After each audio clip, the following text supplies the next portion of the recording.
for the media to provide the brief on the progress reached in rescue and restoration of key services. Kufikia saa 6 mchana leo idadi ya vifo imefikia 80. Until noon, today the number of deaths has reached 80. 48 were adults, 19 of them men and 29 women. 32 children. One identified person who has reported yesterday has now been identified. Moreover, one body which has been found today morning has yet to be identified. We are still looking for the relative. Amongst the 80 bodies which have been found, 79 bodies have been identified. Kati ya miili 80 iliyopatikana ni miili 79 ambayo imeshatambuliwa. Mwinyi furthermore explains the results of this study by experts on the level of damage in the area affected by the landslides and floods, while the number of casualties has increased from 117 to 133. Yao wengine mmoja alipoteza maisha, wengine wameshatibiwa na kurejea nyumbani. One among them has lost their life. Others have already received treatment and they are home now. And the reason for the increase in the number of casualties is because some of them did not know the extent of their injuries until later on. After thorough investigation on the way in which the mudslide has passed, the government has discovered that the surrounding areas are no longer habitable for humans and economic activities. On the other hand, the Deputy Minister for Health, Dr. Godwin Mollel, talks about the progress of the 51 injured who continue to receive treatment out of a total of 133 injured, thanking the health professionals for the great efforts they made. Majeruhi wetu mpaka jana wanaendelea vizuri sana. The injured people are now doing well. I just wanted to say thank you to you all for your cooperation. After the President directed, everyone and every organization provided their support in the way they could. Kila mtu, wataalamu wa afya, UNICEF, Red Cross na wengine walitoka kuhakikisha kwamba kila mtu anachezea namba yake ili tuweze kuwasaidia. Currently, the government has begun sorting out 440 victims who are kept in temporary shelters to return them to their normal lives step by step. Our condolences to all those who have lost their loved ones. We go now all the way to Zanzibar, where the president of Zanzibar, Dr. Hussein Ali Mwinyi, has congratulated the government of Saudi Arabia for implementing various development projects in the health sector, water, roads, and supporting electricity generation in the country. Dr. Mwinyi made the acknowledgement at the State House in Zanzibar when he met and held talks with Ambassador of Saudi Arabia in Tanzania, Yahya Ahmed Okeish, insisting the presence of the embassy in the country is the continuation of the outstanding cooperation that exists between Tanzania, including Zanzibar, and Saudi Arabia. The relationship between Tanzania and Saudi Arabia is excellent, and we've had exchange of visits lately, and I think the cooperation that we have is very good. So I take this opportunity to congratulate you on your appointment as ambassador, and we are looking forward to strengthen our cooperation through you and your embassy here. Allow me to convey our appreciation to your government for the support that has been given so far in many sectors, particularly in water sector, in roads, like here in Zanzibar we have a road in Pemba, Chato Road, and in health, our main hospital here in Nazimia is due for a major rehabilitation next year. We have projects in the mainland in power, transmission lines, and through the Saudi fund, we've had a lot of projects that have been supported by your government. So we are sincerely appreciating that. Furthermore, Dr. Mwinyi has welcomed more Saudi Arabian investors to invest in Zanzibar in the areas of agriculture, fishing, and tourism. On the other hand, Ambassador Yahya Ahmed Okeish says Saudi Arabia continues to support the African continent, and Zanzibar will benefit greatly after the signing of agreements worth millions of US dollars directed to Africa. Meanwhile, just earlier, the president of Zanzibar, Dr. Mwinyi, has left Zanzibar for Doha, Qatar, to attend the Doha Economic Conference. The government of Tanzania has been mentioned to be one of the countries that have ratified a good number of agreements against gender-based violence as one way to be at the forefront to implement human rights protection. The remarks have been made by the Regional Director of Legal and Human Rights Center, LHRC, Marcel Akpovo, supported by the chairperson of the Commission on Human Rights and Good Governance, retired Judge Matthew Pauwa Mwaimu in Dar es Salaam, during an occasion to mark Human Rights Day, insisting that everyone has the responsibility to promote, protect, and respect human rights, especially in opposing gender-based violence. Here's a report prepared by Paskazia Bugumba, read by Faida. It is the 75th anniversary of the founding commitment of the modern human rights movement, the Universal Declaration of Human Rights, and the celebrations are taking place at a time when Tanzania has taken major steps in promoting and protecting human rights, including ratifying the Convention Against Sexual Violence. Among things discussed by various stakeholders is that 2 billion people live with various challenges, including poverty. Matthew Pauwa is the Regional Director of the Legal and Human Rights Center, LHRC. Kwanza kwa jambo lingine la msingi ambalo tumefanikiwa ni kuwepo kwa haki za binadamu katika katiba ya nchi. We have succeeded in enshrining human rights in the country's constitution, also the existence of laws that establish procedures for victims of human rights to get sort of relief, as well as the government's ratification of various international and regional agreements, moreover the existence of a procedure that permits human rights defenders to work in this country. On the other hand, Anna Henga, who is the Executive Director of the Center, says when the declaration marks a centenary, there will be a generation of equality.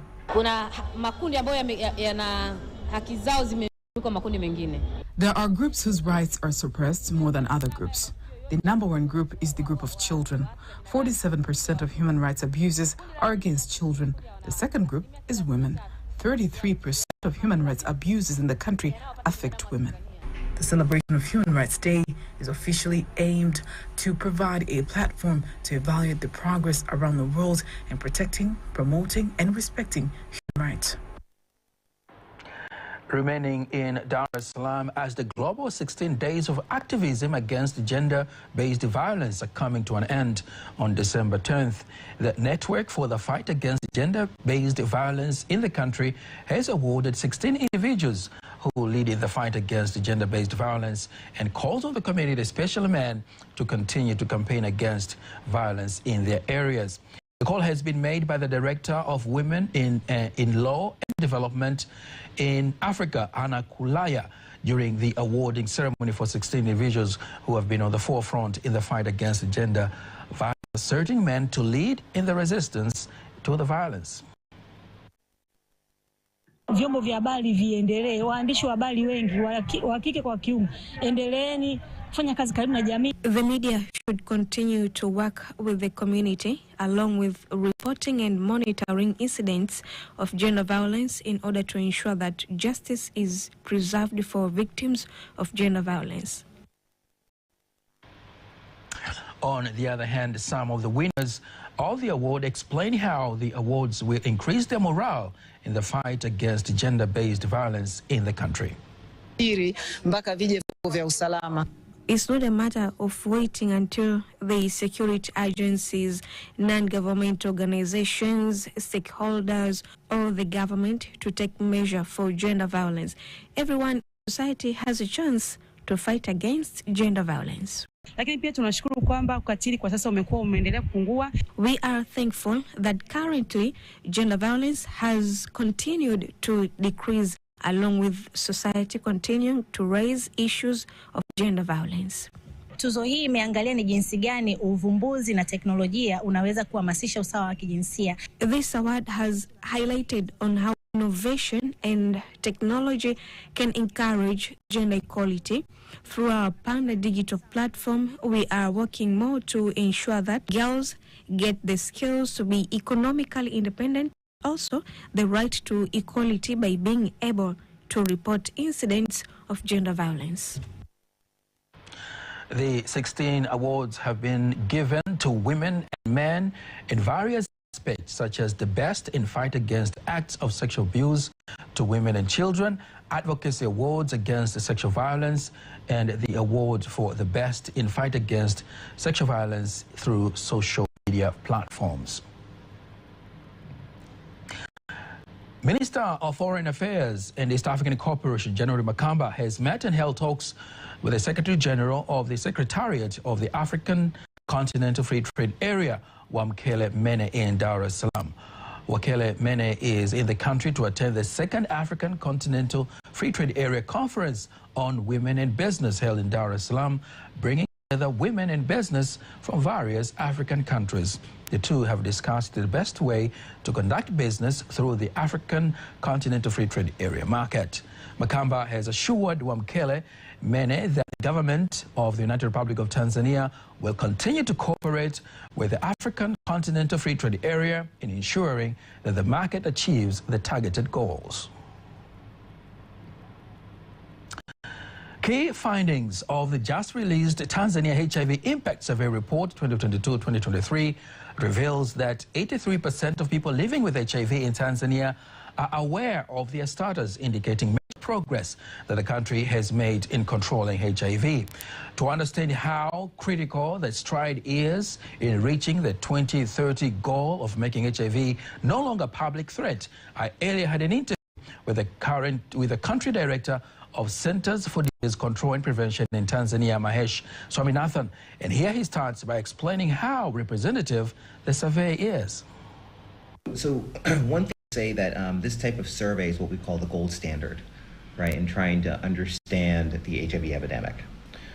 So in Tanzania, 17,000 households were recruited, meaning that they do part of the survey, and 35,000 people from those households agreed to be part of the survey. And those households were selected randomly.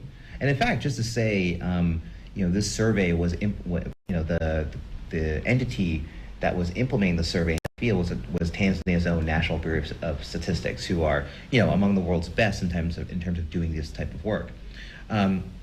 So everything, the people were selected randomly. We also made sure that the selection occurred in all regions.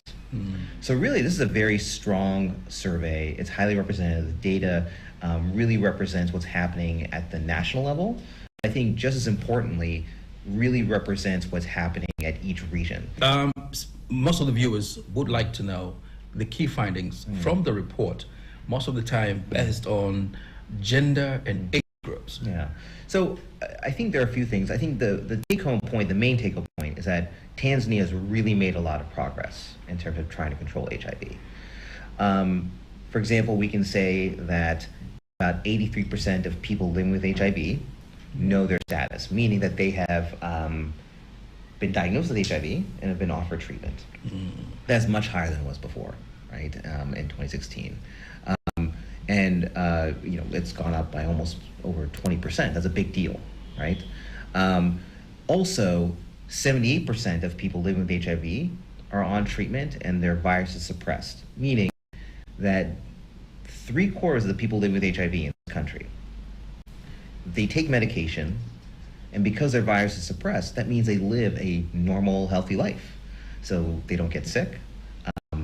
Basically, you have no idea they have HIV, right? They do anything that an ordinary person can do.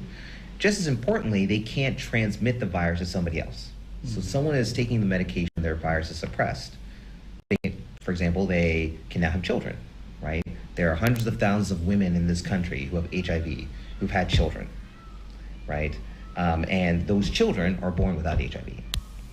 So the man now, right, is not transmitting to the woman, and the woman's not transmitting to the man.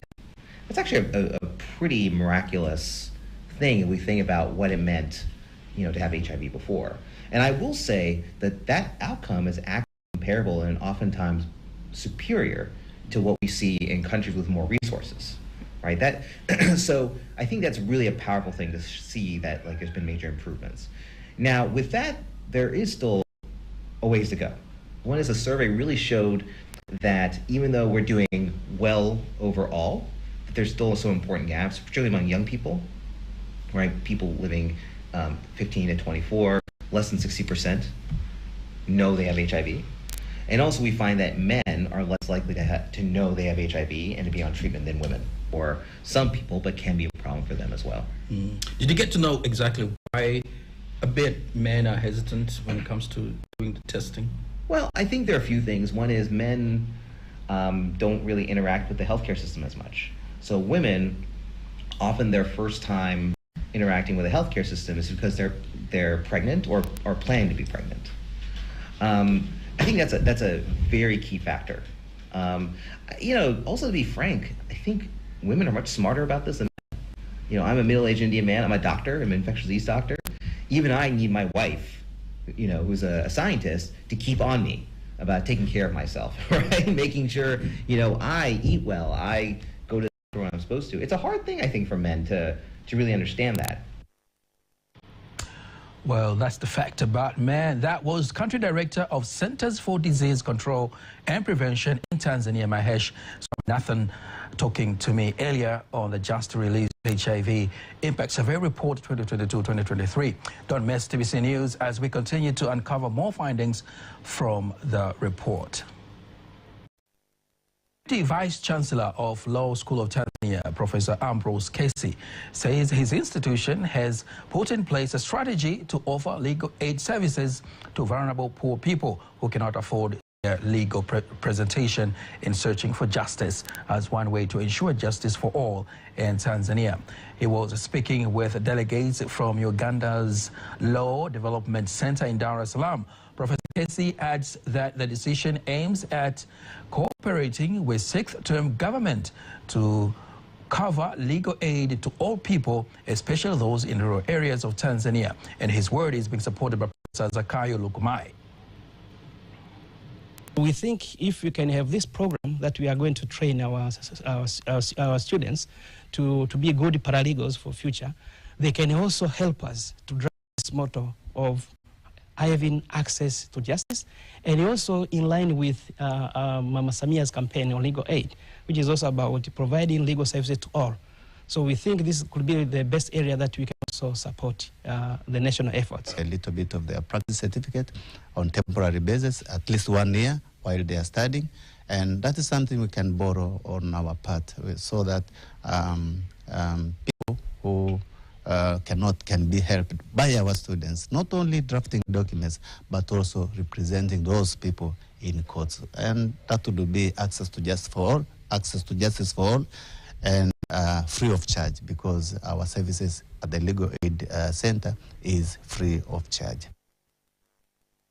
Speaking on behalf of Uganda Law Development Center, the director of the center, Frank says the visit aims at deepening legal ties of the two countries to ensure justice in the East African community. We established a partnership with our brothers and sisters in Tanzania, because we have the same problems. We face the same challenges, and by working together, we can come up with common solutions. The problems of managing big numbers of people studying law, the problems of declining standards in the profession, the problems of low pass rate in our programs, problems of getting good professionals to come and teach. So we're happy to discuss with our colleagues and come up with common solutions.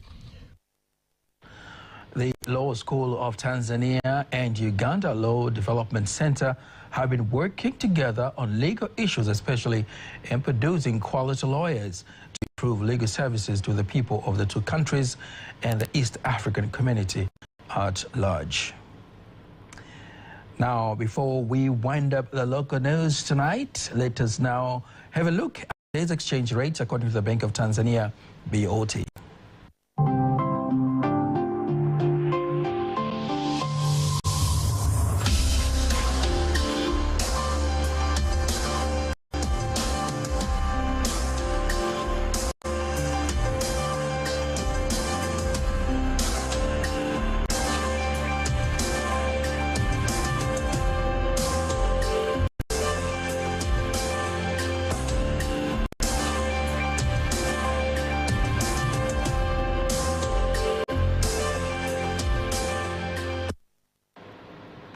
Don't miss TVC News every weekday to know all the latest in exchange rates. Time now for all the latest in international news.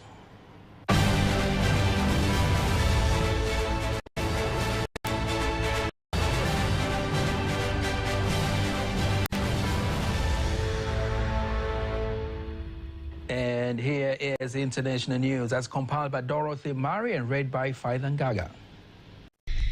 The Seychelles on Thursday lifted a state of emergency declared earlier in the day after a huge blast at an explosives depot. The president says the explosion injured 66 people. It took people in the industrial area of Providence in Mahé, the archipelago's largest island. The state of emergency has also been enforced because of heavy rain and flooding. Authorities say shops can now reopen and normal movement of public resume, with the exception of the Providence industrial area. The United Kingdom has given Rwanda a further £100 million this year as part of its deal to relocate asylum seekers there. The Home Office's civil servant Matthew Rycroft says the payment was made in April after £140 million had already been sent to the African nation. It says another payment of £50 million was expected next year. The revelation came hours after Rishi Sunak vowed to finish the job of reviving the plan after the resignation of his immigration minister this week. Sierra Leone police have summoned former President Ernest Koroma for questioning over the failed coup attempt late last month. Information Minister Cherno Ba says the former leader was invited to report to the police headquarters in the capital Freetown within 24 hours. According to a statement issued by his office, Koroma says he will honor the police summons and ask his supporters to be calm, saying he is ready to support the police investigations to the fullest. Gunmen attacked a military barrack and broke into a prison in Freetown last month, freeing more than 2,000 inmates. That was international news as compiled by Dorothy Murray, read by Faithan Gaga. Sports news next.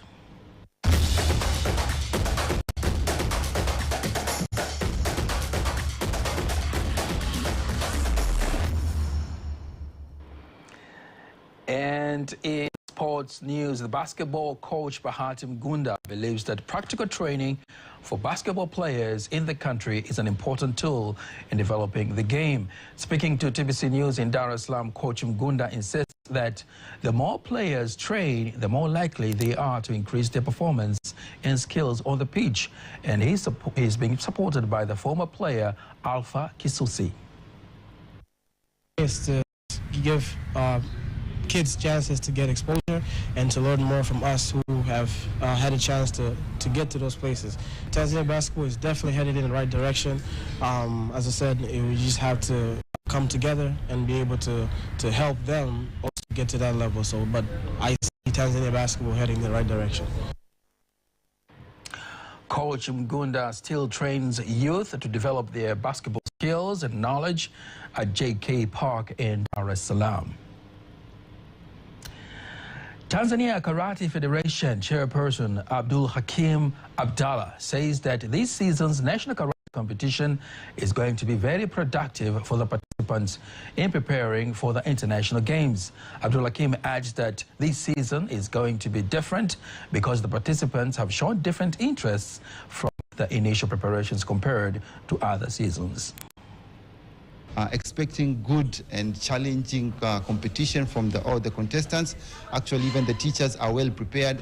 The players are expecting a lot from this competition since they need to make sure that they get a chance to represent Tanzania at the international level. I usually take it as to promote karate across the country.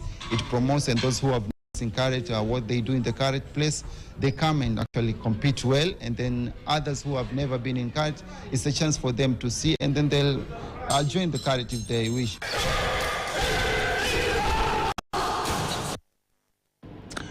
The National Karate Competition for the season will be held from 16th to 17th in Dar es Salaam. And that's the sports news. Now, before we conclude the news bulletin, let's take a look at the weather forecast for the next 24 hours. Once again, this is 24 hours weather forecast from Tanzania Meteorological Authority. Rainfall signal is distributed over the most part of our country. While for tonight we expect future partly conditions, thunder shower over fury over the Lake Victoria Basin western part, central part together with southern western highland. While northern eastern highland in coast together with Morogoro and Ruvuma expect future rain shower over fury areas. For tomorrow we expect future cloud conditions, thunder shower over fury and sun interval over the western part of our country, central part, southern western highland. While the rest part of our country expect future partly conditions, thunder shower over fury and sun periods. Let's have a look for the 4 days weather forecast for some part of our country starting from the day after tomorrow.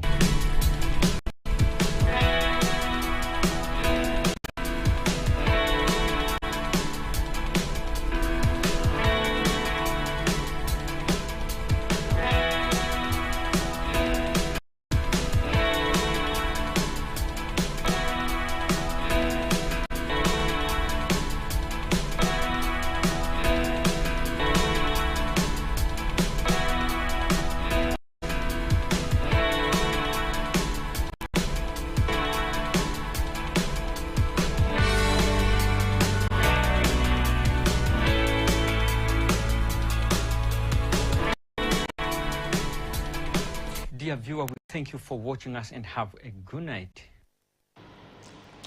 And that marks the end of the news bulletin for tonight. Don't miss our next bulletin in Kiswahili at 11 p.m. On behalf of the whole team, I am Nasa Kingu, and we wish you a good night.